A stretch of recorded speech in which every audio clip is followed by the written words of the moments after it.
Alright, your name and where you're from? Micah Philbrook, M-I-C-A-H, P as in Paul, H-I-L, B as in boy, R-O-O-K. I'm a resident of Chicago.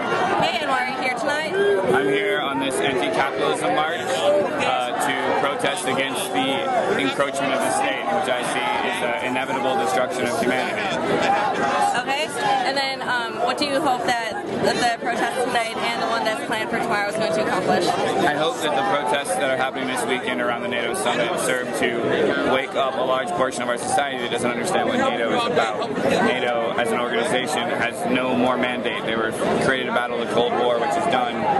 Right now, all they're doing is that they're a military arm of the global 1%. They steal our tax dollars. The U.S. paid $800 million last year in tax dollars to support NATO, when that money can be better served in our own communities. They're stealing money from our own communities, closing clinics, closing schools, closing libraries here in Chicago, and we feel that money could be better saved or spent here in our own communities. I hope the world understands what NATO is about, and as a group, as a people, we stand up and demand that it be, at the very least, reformatted, but more likely totally disbanded. It serves no purpose anymore, but as a military arm. And then Rahm Emanuel actually raised about $20 million to have the summit here too.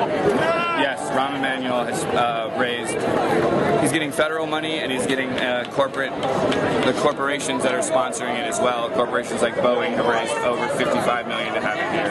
And then a lot of the mental health clinics were just shut down in Chicago too, right? Yeah, 6 of the 12 mental health clinics were shut, and the rest were privatized. Right, so the money that Rahm Emanuel raised for the NATO summit could have been used to keep some of those clinics open. Easily. Rahm Emanuel's getting over $128 million from the federal government and from corporate sponsorship to have the summits here. $3 million of that would solve all the mental health clinics issues and funding, and they would still have $125 million to host this murder party. And how does that make you feel as a resident of the city? I think it's deplorable. All these cuts that they made in the most recent city budget to our city are affecting those who are most in need of social services, but the ones who are also the poorest, whereas the wealthy, the CME, the Chicago Mercantile Exchange, other groups like that, Sears, Boeing, they're always getting these tax cuts, so they continually don't pay taxes, get record profits, have government contracts, whereas the city, the actual residents that need this, are getting stomped on a regular basis. Great, and then where would you like to see the United States and NATO policy moving forward? Personally, I would like to see NATO disbanded and the United States go towards more of a socialist and hopefully a people economy. I'm starting to think differently as I'm involved in this, that this sort of system, this machine is not working, and we just have to tear it down. That's me personally. Great. And then is there anything else you'd like to add?